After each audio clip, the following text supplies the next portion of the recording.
Oh yes, you're still watching TVC Breakfast. We now take you all the way to the center of Unity Teachers to Abiola and Eshamamo Imodu in Abuja studio for the FCT Brief.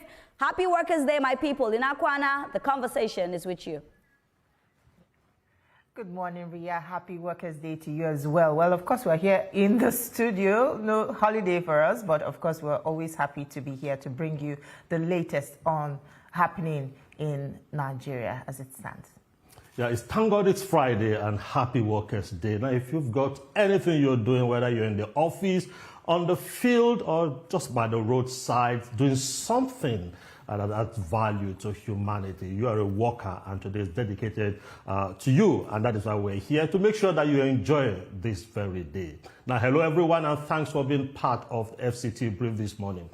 As Nigeria marks the International Workers' Day, attention turns to the backbone of the nation's economy, the workers. From public servants to private sector professionals, today offers a moment not just for celebration, but for reflection. In 2026, Nigerian workers continue to navigate a complex landscape shaped by economic pressures, evolving labor demands, and persistent calls for improved welfare, wages, and safer working conditions. Over the past years, there have been notable strides, policy conversations around minimum wage adjustment, increased advocacy for workers' rights, and growing recognition of the informal sector. Despite all, significant challenges remain. Rising cost of living, job insecurity, and gaps in social protection systems continue to test resilience across sectors.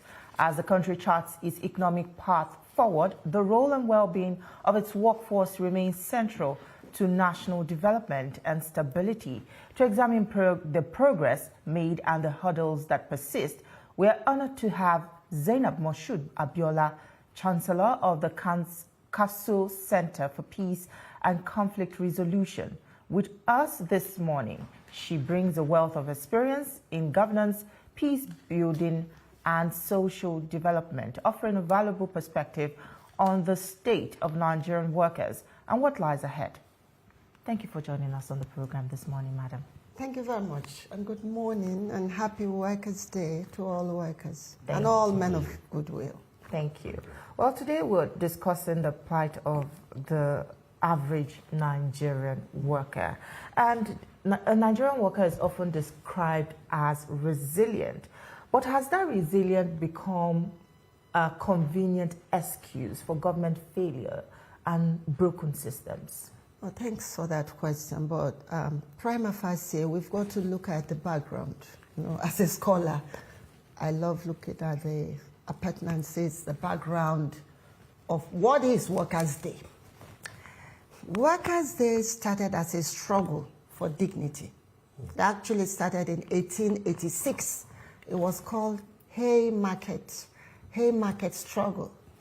And it was a commemoration of sacrifice before global recognition. And you go further and see that there's a continuing call for justice. That's why I say, oh, Mayday, Mayday, solidarity, and all of that. But if you take it to one of my favorite literature books, Animal Farm, George Orwell's Animal Farm, you see that you get all workers are equal, but some are more equal than others. So there was this horse called Boxer. He worked hard all his life, and Napoleon was a pig, the ruler, the head of state, the one in charge, the supervisor. And Mr. Boxer would always say, oh, Napoleon is right, Napoleon is right, I shall work harder. And what happened? Boxer, the horse, kept walking, and he fell down and collapsed. And the ruler now carried him to the butcher. And the hard-working horse was butchered into pieces and slaughtered and sold. And the money from that was used to buy whiskey, which the pigs now enjoyed. And you have Moses the Raven. Moses the Raven was the one who kept saying, oh, on Sugar Candy Mountain, no suffering is done. And the good people, when they die, they go to heaven's shore. It's beginning to replicate all over the world. The workers are asking, when are they going to get their benefit? Are they to listen to Moses the raven? Is their benefit somewhere in heaven? Notice the onomatopoeic rhyme. The raven, the heaven, the boxer, the worker, and, of course, those in charge, Napoleon and the pigs, which caused basically the storming of the Bastille in Paris, and which also caused the Bourbons and the bourgeoisie. And when Marie Antoinette, the poor, the workers asked for bread, they said, they don't have bread, just give them cake. So tone deaf, not being in tune with what's happening, often leads to haphazardness, to put it mildly, in the society. Okay, from what you have said, it's like narrating that to most employers, workers are either seen as partners in productivity or cost centers to be managed. My question now is, between welfare, better welfare for workers, and wage increase like we always have in our climate, which will you say will be the best way to treat workers as partners in productivity, not just as cost centers? Yeah, workers should be partners in productivity. And as you've mentioned, it is a hybrid. You're not just going to say, oh, I'm increasing the salary of workers. We saw that happen during the Odoji Awards. And what happened? The market women who had no access to the civil service, a bit of surprise, perhaps a bit of jealousy, perhaps a bit of misinformation, now hiked the prices of goods. When the prices of goods were hiked, whatever you were paid, then counterbalance. So there is a need for synergization. There should be more information, dissemination of appropriate information. If you're a perhaps tomato seller or a farmer, and you sit back in the farm and you hear on the radio, for instance, on television, TVC, oh, workers' salary has been increased. Do not for one moment think that, oh, all is kosher, all is well. Now, this yam that used to be perhaps 500 naira or whatever, I'm going to go sell it for 3,500 because the presidency has, or the nation has increased workers' salary. You've got to think of the inflationary, the gap, the GDP, the instability of your currency, the counterbalancing of all of the appurtenances in the society. This is very important. And that's where I think there's a disconnect. Like when we are growing up, I'm an islander. I come from an island, from kingdoms that have islands. The teachers, for instance, had boatloads of prawns, mighty prawns. They got these prawns from the sea, big fish we used to call agbara, ofrema pepe, mighty sharks, if you like. They were roasted and given to the teachers free of charge. That's where you're going. How will the society take care of these people? And then they took boatloads of mighty fish and seafood to their people that were not islanders. Now, the other day, I tried buying some prawns, and one was 3,500 for one piece. So by the time you're having maybe 10 in your okra soup or whatever, you're having 36,000 for just say for what we used to give away, boatloads. So if you take that as a scholar and look at what Lee Kuan Yew of Singapore did, he actually encouraged the workers, and it was called a syntax of synergization of small is beautiful. Okay. Let's talk about labor unions as we have it. Before, we used to see labor unions as a force that drive, national conversations. But now is a lot different. We see more of strikes and nothing really coming out or no much results from that strike. Would you say that labor unions are still defending the rights of workers effectively? That's a very brilliant question. The days of Paimodu, even Pascal Bafi, the great labor leaders, they were, I wouldn't call it tunnel vision, but the world has gone, millennium, if you like. We're no longer in those days of our forefathers.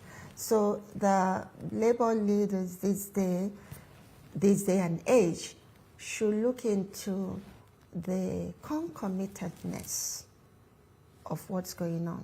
For instance, the legislators in the National Assembly, yes, under Section 88 and all of that, they've got oversight powers. But what are they oversighting? What are they oversighting? I'm answering the question about the labor leaders. You get a cattle from Adamawa. It treks all the way to Abaji, trekking. Having seen Boko Haram, rigor mortis, violence, people killing themselves, the cow is shell-shocked. It's in a state of momentary rigor mortis. And then it moves Adamawa, Abaji, to Abuja, to Abattoir. And then it's slaughtered, just like boxer, in the animal farm. It's just masticated. And what laws are being used for the slaughtering of the cows? And then they have all this rigor mortis in their nerves, and you're not really eating meat, you're eating what will stress you out. And the legislators go to the same market. So they are not immune to what's happening. Even if they've got to go to the shop, the same cow that trekked from Adamawa to Abaji, to Abuja, maybe from Abiokuta to the abattoir, is what they're going to have on their table. And they're going to ingest this. And then they're going to be very angry. That's why you get a very, very angry nation. Because they wake up, for instance. What I'm saying is there should be synergization. I've now talked of what you eat on your, what you've got on your table. How about where you live? The architectural designs in Nigeria are mainly very angry. Angry designs. You get someone telling you that they live in face you, face me, face you, face me. Already it's angry. You're facing this person, this one is facing you, so you come out with that angst, and you're gonna go to work. So you come out, let's take the Lagos road. You come out, you meet angry Molue people, angry conductors, angry drivers, angry road, angry sellers, and you get to your gate, you get angry gate men, and you get in, you get the angry husband who is now your boss, whose angry wife had made him very angry because the angry children had to go to angry school. So they now blame the president for their anger. The labor union leaders should sit down with architects, they should sit down with political scientists, they should sit down with sustainable developers like us and have a potpourri. A potpourri, yes, absolutely. Okay, still staying on that point where we need to have the appropriate type of conversation. Now, oftentimes when you have this wage negotiation or how to see welfare, better welfare package for the workforce, it is the organized labor that government most times meets with. Like earlier on, you were talking about the implication of the Udoji Award, the market people hike their price. Of course, they do have a right to hike their price because they also want to have a fair share of the bargain. True. Because if the person who is doing the white-collar job is getting wage increase, how would my mother in the village who is selling yam also get her own fair share? So she will have to hike her own. So can there be a place where there is this conversation the formal and the informal sector are on the table for conversation, so that if you're going to have a wage increase for the white-collar job workers, that should also be put into consideration, because it's going to affect what they also do, how much they can hike and how much they cannot place their prices. Shouldn't we move our conversation beyond just government dealing with the civil servants alone when you're talking about wage increase? Meanwhile, the civil service is just about less than 5% of the entire workforce in Nigeria. No, I agree with you. That's a brilliant analysis. You know, taking it from there, if you look at the insurance companies, for instance, who do they insure? The young, the healthy, the ones that can run around.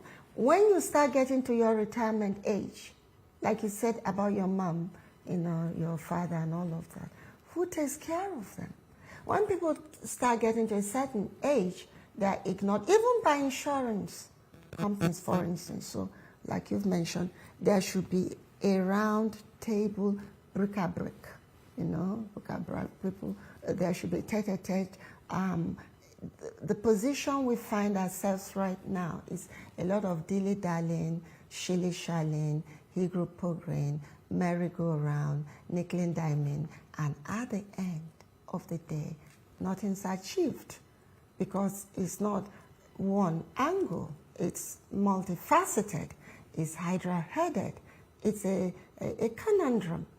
And I believe those entrusted with the governance of this nation, from the executive to the legislature and even the judiciary, you know, we all have a role to play, because like on Workers' Day, May Day, if you take an empirical walk around the street, you hear from some of maybe these Uber drivers, some of the non-civil service workers, there's a hint of jealousy. Oh, look at them in their T-shirts at Eagle Square. The president will come and call the tape. Don't mind them. They are just 5%. But the society is not an island. So every capable hand must be on this national table. That's my take. Well, employers often complain about the average Nigerian worker not being productive enough. But how can a Nigerian worker be productive where there is no reliable power supply, affordable transport, stable internet, or basic social protection? The power sector, it's very, very, very, very, very close to the hearts of every well-meaning Nigerian. It's got to be fixed. We should stop making excuses about the power sector and say it as it is. We've got to fix it. If you want capable hands, then you make those hands capable by producing some infrastructural amenities. It is scandalous to know that empirically speaking, statistically speaking, Gatwick Airport has got more megawatts than we have here. At the same time, we should be more patriotic. That's why I talk about synergy. More patriotic. I've been to Lagos around afternoonish, 2 p.m., and the street lights were on. Street lights. Maybe someone just forgot to switch it off. If you go to certain offices, no one in the conference rooms, air conditioning systems are there, blaring off, you know, blasting off. So there should be civic responsibility education. Don't vandalize government property. Don't break them down, steal them. The other day someone was stealing railroad iron rods. Do you want the railway, you know, the trains to derail? What's your plan? But somewhere along the line, maybe the National Orientation Agency, maybe whosoever should be in charge of that, there needs to be this synergy There needs to be synergy. All right. So that we bring everyone. Okay, talking about this synergy, oftentimes we talk about this mental health challenge at workplace, and it's becoming an increasing challenge to Nigerians. My question is, how can employers, whether government or the private sector, up the game so that we have a reduced mental health challenge? Because I'm aware that in some other clients, they've moved to 4-day work per week.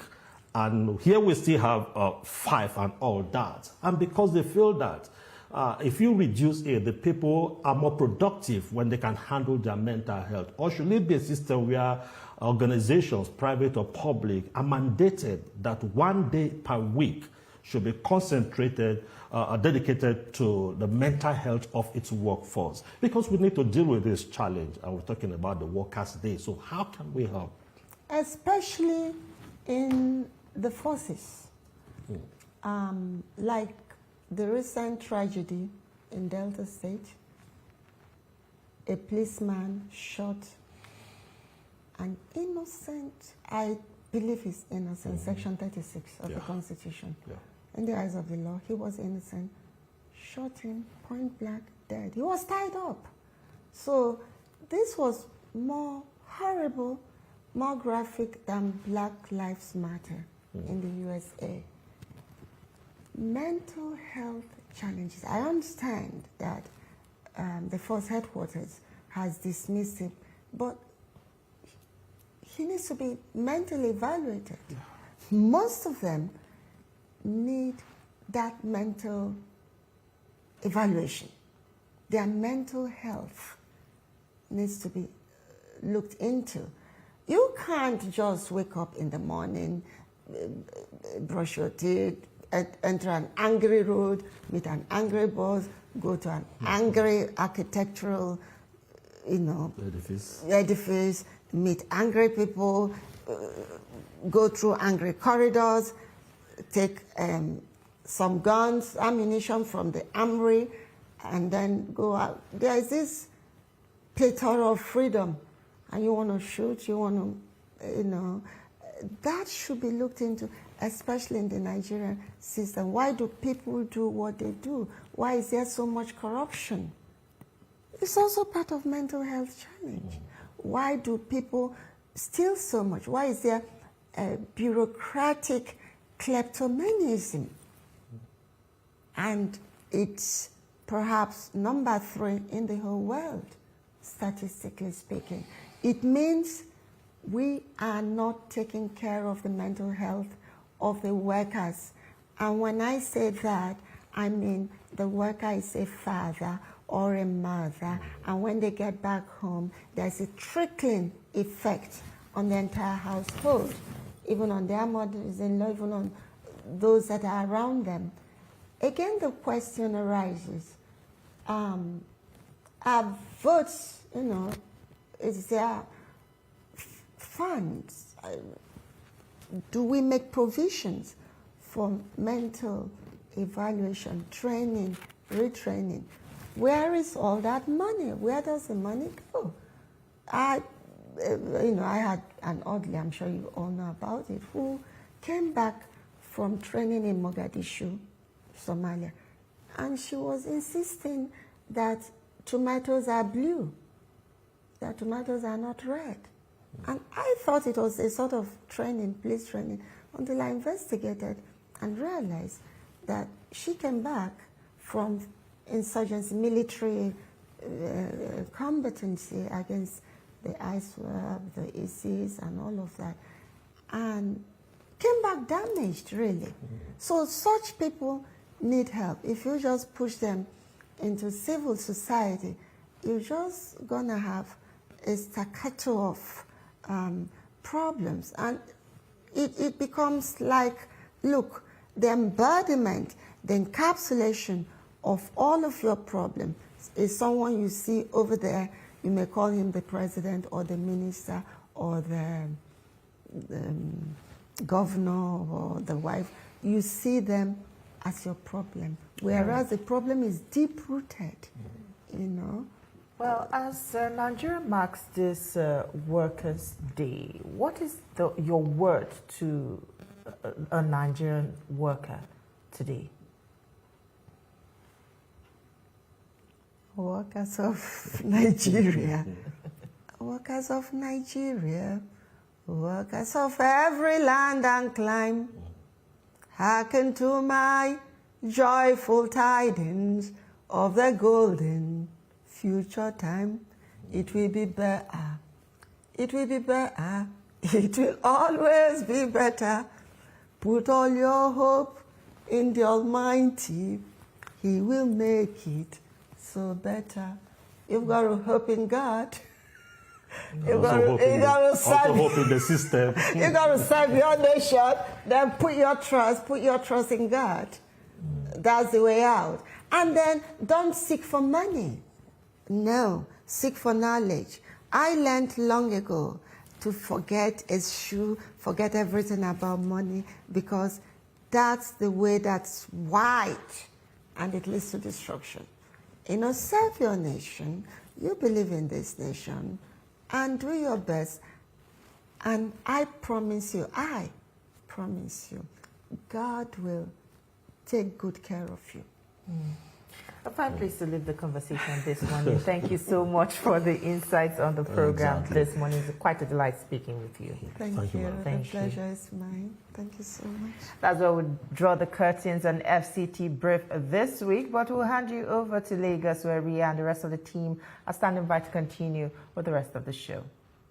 So I was just praying that that song doesn't stop. Thank you so much, Abuja. That was fantastic. Thank you.